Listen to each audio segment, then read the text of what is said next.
अस्सलामुअलैकुम। Hi guys, कैसे हो सब। मेरी दोस्ती का बाग छोटा मगर फूल साले गुलाब रखती हूँ। दोस्त कम ज़रूर हैं पर जो दोस्त रखती हूँ लाजवाब रखती हूँ। एक दोस्त ने दोस्त से पूछा दोस्ती का मतलब क्या, तो दोस्त ने जवाब दिया, एक दोस्ती तो है जिसका कोई मतलब नहीं और जहाँ मतलब हो वहाँ दोस्ती नहीं। एक मिनट ज़रा गले में कुछ फंस गया है, निकाल लूँ। कॉलेज लाइफ तो सबकी ही यादगार गुजरती है, हमारी भी कुछ ऐसी ही थी। दोस्तों के साथ लड़ना, हंसी मजाक करना, क्लासेस बंक करना, कैंटीन में बैठकर साथ लंच करना, रात को मैसेजेस पर कॉलेज जाने के लिए डिसाइड करना और एक दूसरे की पेप्सी छीन कर पीना। ये सब वो बातें हैं जो सबके साथ होती हैं, हमारे साथ भी हुई। जब कॉलेज स्टार्ट हुआ तो फर्स्ट डे मेरी मुलाकात नेहा से हुई, उसके बाद निदा से, और फिर निदा की वजह से उसकी बचपन की बेस्ट फ्रेंड राबिका से दोस्ती हुई और इस तरह उसकी सिस्टर रुबाब से भी दोस्ती हुई। शुरू में तो एक दूसरे के साथ बड़ी ही इंसानियत से रहे, लेकिन दोस्त जो ठहरे, इंसानियत थी सिर्फ नाम की, अंदर से थे सब शैतान। और वैसे भी जिन दोस्तों में इंसानियत हो तो समझ लो कि वो दोस्त ही नहीं। Point to be noted. Music.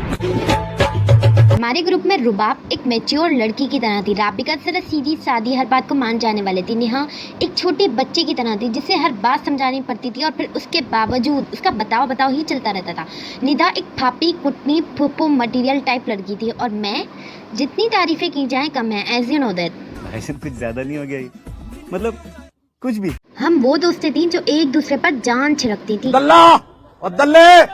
मेरा मुंह से निकल गई, मेरी जबान टूट गई यार, मेरे धोखे से निकल गई। हम सब साथ मिलकर लंच करते थे। एक दिन मेरे सब्जेक्ट की टीचर नहीं आए और मेरी दोस्तें क्लास लेने चले गए। अब मैं बोर हो रही थी कि क्या किया जाए।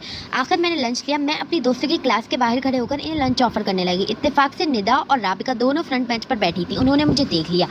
पहले तो इन्होंने इग्नोर किया कि अगर टीचर ने देख लिया तो शामत आ जाएगी। मैंने फिर इशारा किया। दूसरी बार इन लोगों ने सामने देखा और मुझे देखने के बाद जैसे इन्होंने टीचर को देखा कि मैं समझ गई कि टीचर ने इन्हें बाहर देखते हुए देख लिया है और टीचर बाहर की तरफ आ रही है। मैं भागकर बराबर वाली क्लास में बैठ गई और मैंने लंच करना शुरू कर दिया। अब टीचर क्लास में आ गई कि वो कौन लड़की थी जो बाहर खड़े होकर मेरी क्लास के स्टूडेंट को इशारा कर रही थी। मैं तो लंच खाने में बिजी हो गई, ऐसे जैसे कि मैंने तो कुछ किया ही नहीं। टीचर ने सब लड़कियों को खड़ा करके पूछ लिया, आप थी। मेरे बराबर में एक लड़की बैठी थी, उसे तक खड़ा करके पूछ लिया, लेकिन टीचर का मेरी तरफ तो शक गया ही नहीं। फिर उसके बाद वो क्लास में गई अपनी, वहाँ जाकर उन्होंने लेक्चर दिया। लोगों को तमीज़ नहीं है, खुद की क्लास नहीं है तो दूसरों की क्लास खराब करो। खबरदार, जो अब किसी ने बाहर की तरफ देखा मैं आंखें बाहर निकाल दूंगी। लड़कियों को मजाक ही सूझा रहता है हर वक्त। मैं क्लास से निकलकर लाइब्रेरी की तरफ भागी। काफ़ी देर बाद पीरियड खत्म हुआ। मैं लाइब्रेरी से निकल कर आ रही थी कि ऑफिस के बाहर वही टीचर दोबारा मिल गए। मैंने वहीं से दोबारा लाइब्रेरी जाने का इरादा किया।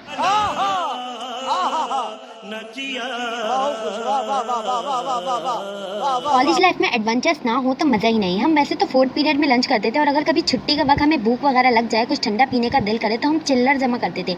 एक दोस्त 10 रुपये देती, एक 5 रुपये और तीसरी दोस्त मुश्किल से 10 या 5 रुपये निकाल देती थी। लेकिन जब बारी मेरे ऊपर आती तो मैं कह देती थी, तेरा बाप यहाँ छोड़कर गया था कि तेरी माँ। बोतल और 5 स्ट्रॉस, जस्ट इमेजिन। एक दफ़ा मैंने 5 टॉफ़ीज़ ली और अपनी दोस्तों में तकसीम कर दी।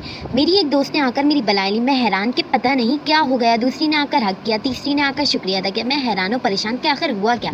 मैंने इन लोगों से पूछा कि भाई हुआ क्या है, तो दोस्तें कहती हैं कि आज तूने पहली दफ़ा हमें कुछ खिलाया, हमारी आंखों में आंसू भरा है। गार्डन हो रहा है, बहुत मजा आ रहा है यहाँ पे, यहाँ लबे सीरी सा लगा। आज भी फेसबुक पर पोस्ट इस टॉफ़ी की यादगार में डालकर मुझे मेंशन किया जाता है। हमारी कॉलेज में ग्रुप चैटिंग कुछ यूँ होती थी, यार मेरा आइडल ना एक फौजी है। इंसान शादी करे तो फौजी से। कितने बहादुर होते हैं यार। कोई शरीफ फौजी नजर में हो तो बताना। यार देख, फौजी तो मैं ढूंढ दूंगी लेकिन शरीफ हो इस बात की गारंटी नहीं, क्योंकि आजकल माहौल ऐसा है कि शरीफ लोग मिलना मुश्किल नहीं बल्कि नामुमकिन है। फिर भी मैं पूरी कोशिश करूँगी। यार देख, मेरा भाई भी फौज में जा रहा है, तो कहे तो बात करूँ। यार मुझे वैसे कोई खास पसंद नहीं, उससे बोल थोड़ा दुबला हो जा, फिर मैं सोचती हूँ कुछ। मैं मजाक कर रही थी, तू तो सीरियस ही हो गई। अपने भाई से तो मैं कभी ना करूँ, तेरे को तो भाभी मैं कभी ना बनाऊँ। यार कोई नॉवेल वाला आलम शाह मिल जाए काश, और यार मुझे सालार सिकंदर मिल जाए। अगर तुम लोगों को कुंवारा रहने का इरादा है तो बता दो, बात को घुमा कर नहीं करो, क्योंकि सालार सिकंदर सिर्फ नॉवेलों में ही पाया जाता है। अच्छा राबिका सुन यार, ट्रीट कब देगी? अभी क्या हो गया, किस बात की ट्रीट? यार तेरे भांजा हुआ है तो ट्रीट नहीं देगी? मेरी बहन से जाकर ले लो, मैं तो नहीं दूंगी। ट्रीट तो देनी पड़ेगी तुझे, वरना अच्छा नहीं होगा। जाएगा क्या तुम? मैं नहीं बताऊंगा। राबिका से हम तीनों ने इतनी ट्रीट ली है, कभी भांजे की ट्रीट, कभी मंगनी की ट्रीट, कभी क्लास बंक करने की ट्रीट, कभी प्रेजेंटेशन की ट्रीट। वो तो शुक्र है कि कॉलेज खत्म हो गया, वरना हमारा बस चलता तो राबिका से कॉलेज आने जाने की भी ट्रीट ले लेते थे। मेरी और निदा की अक्सर लड़ाइयाँ होती रहती थी और हम हफ्तों तक एक दूसरे से बात नहीं करते थे। राबिका और नेहा इतना बोलती कि दोस्ती कर लो, लेकिन हम नहीं मानते और हमारी लड़ाई की वजह होती थी कि लंच के रैपर्स कौन फेंकेगा, लाइब्रेरी में नॉवल नहीं पढ़ना। लाइब्रेरी में वैसे तो लोग पढ़ने जाते हैं, हम लोग ये डिसाइड करके जाते थे कि कोई नॉवल नहीं पढ़ेगा। अगर कोई नॉवेल पढ़ना शुरू कर दे तो बस समझ लो कि हो गया फड्डा।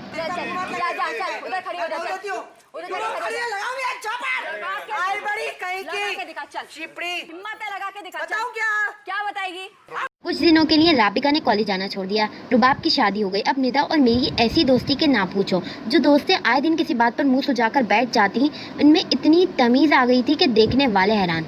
सारे मिलके हमको पागल बना एक दूसरे के साथ लंच शेयर करते, रैपर्स भी खुद ही फेंक देते शराफत से, और फेसबुक पर राबिका को मेंशन कर रहे हैं कि बाज लोग जब कॉलेज आते हैं तो वो बाज लोगों में फसाद दिलवाने के लिए आते हैं। करता है तेरी तो। और आपने जो ऊटपटांग बातें करी थी उसका क्या? वो भूल गए? कौन सी ऊटपटांग बातें? कौन सी ऊटपटांग बातें? तुझे शो में लिया 75,000 में, उधर जाके तूने अपनी औकात दिखा दी। परेशान ना हो, ये वही लड़ाई है जो अक्सर मेरे और निदा के बीच में होती रहती थी। हमारे अंदर वैसे तो कुछ ऐसी खास क्वालिटीज़ नहीं थी जो सब में सेम हो, लेकिन हम पाकिस्तान स्टडीज़ की क्लास सब मिलकर बंक करते थे, क्योंकि अगर हम किसी दिन क्लास लेने चले जाते थे तो वहाँ पर ऐसा माहौल मिलता था कि मैं सो जाती थी, निदा और राबिका रजिस्टर पर लिखकर बातें करके टाइम पास कर लेती थी, और नेहा अपने आप को ज़बरदस्ती जगाने के लिए रिफ्रेशमेंट रख कर साथ ले जाती थी कि नींद ना आए। अगर आपको भी कभी नींद ना आ रही हो तो आप पाकिस्तान स्टडीज़ की टीचर से राब्ता करें, इंशाल्लाह फाका होगा। लोग तो पूरा साल पाकिस्तान स्टडीज़ में मुख्तलिफ टॉपिक्स पढ़ते हैं। हमने पूरा साल मुजद्दिद अलिफ सानी पढ़ा। अगर हम एक हफ्ते बाद भी क्लास में जाते ये सोच कर कि आज टीचर शायद मुजद्दिद अलिफ सानी के बेटे या भाई पर आ गए हों, लेकिन नहीं, इनकी सुई मुजद्दिद अलिफ सानी पर ही आकर रुक गई थी। और वैसे आपस की बात है, थी तो ओल्ड सी, मे बी क्रश हो उनका मुजद्दिद अलिफ सानी पे। बातें बताई नहीं जाती, नजर लग जाती है। पाकिस्तानी स्टडीज़ की क्लास में हम जब जाकर रजिस्टर पर लिखकर बातें करते तो हमारी एक पहचान सी बन गई थी। हम टीचर की नज़रों में आ गए थे। अब जैसे ही टीचर हमें बात करते हुए देखती तो इनका नॉन स्टॉप सा लेक्चर शुरू हो जाता। नहीं, स्टूडेंट में आजकल की तमीज़ नहीं है, पढ़ने का शौक नहीं है। हम तो अपने दौर में भाग कर क्लास लेने जाते थे। हमें तो पढ़ाई का बहुत शौक था। आप लोगों को तो आज़ादी है कॉलेज आने जाने की, बाज़ लोगों को तो ये भी इजाज़त नहीं होती। इन पर रोक टोक होती है। लड़कियाँ पढ़ना चाहती हैं पर घर वाले इजाज़त नहीं देते। एक दिन टीचर ने क्लास में कहा कि मैं तो इतनी ज़हीन थी, मेरे इतने अच्छे नंबर आते थे। मैंने पीछे से आवाज़ बदल के पूछ लिया कि कितने नंबर आए थे टीचर। अब टीचर बजाय नंबर बताने के पूछती हैं कि किसकी आवाज़ थी, कौन शरारत कर रहा है मेरे साथ।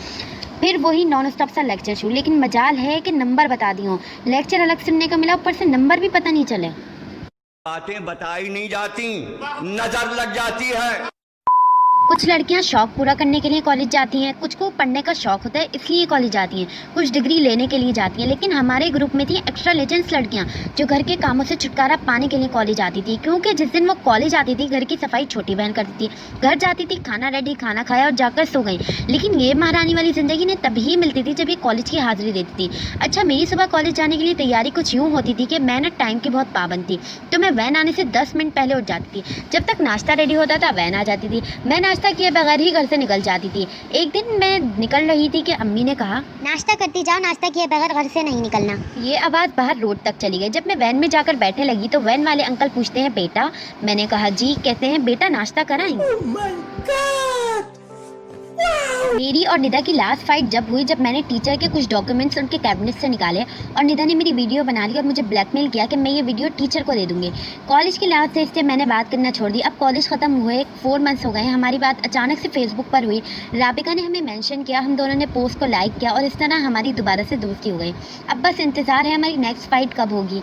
हम वो स्टूडेंट्स होते हैं जो लाइब्रेरी में बैठ कर भी लड़े हैं और बाहर निकाल दिए गए हैं। लाइब्रेरी में मुँह छुपा कर जाते थे, क्योंकि बड़ी लाइब्रेरी में जब आपको बाहर निकाला जाता है वो फीलिंग ही अलग होती है। कॉलेज ख़त्म, दोस्ती ख़त्म, लड़ाइयाँ ख़त्म, वो कैंटीन में पेप्सी के लिए लड़ना ख़त्म, वो चिल्लर जमा करके बर्गर ख़रीदना ख़त्म, वो मैसेजेस पर बात करना ख़त्म, एक दूसरे के लिए मुफ्तखोरियाँ करना ख़त्म, वो राबिका से ट्रीट मांगना ख़त्म, वो नेहा से बात बात पर बताओ करना ख़त्म, वो निदा से बहस करना ख़त्म। ज़्यादा सेंटी ना हो, अभी भी कुछ बाकी है और वो है प्रैक्टिकल, जो कि लॉकडाउन ख़त्म होने के बाद हर हाल में होना है। हमको इंटर वालों की तरह कोई लकी थोड़ी ना है कि कैटरीना कैफ हमें बिना प्रैक्टिकल के ही पास कर देंगे। कैटरीना कैफ हमारी टीचर का नाम हमने रखा हुआ है। I hope you like my video. If you like my video, please do like, share, comment, and don't forget to subscribe my channel. Allah Hafiz. Goodbye. Stay safe. Stay home.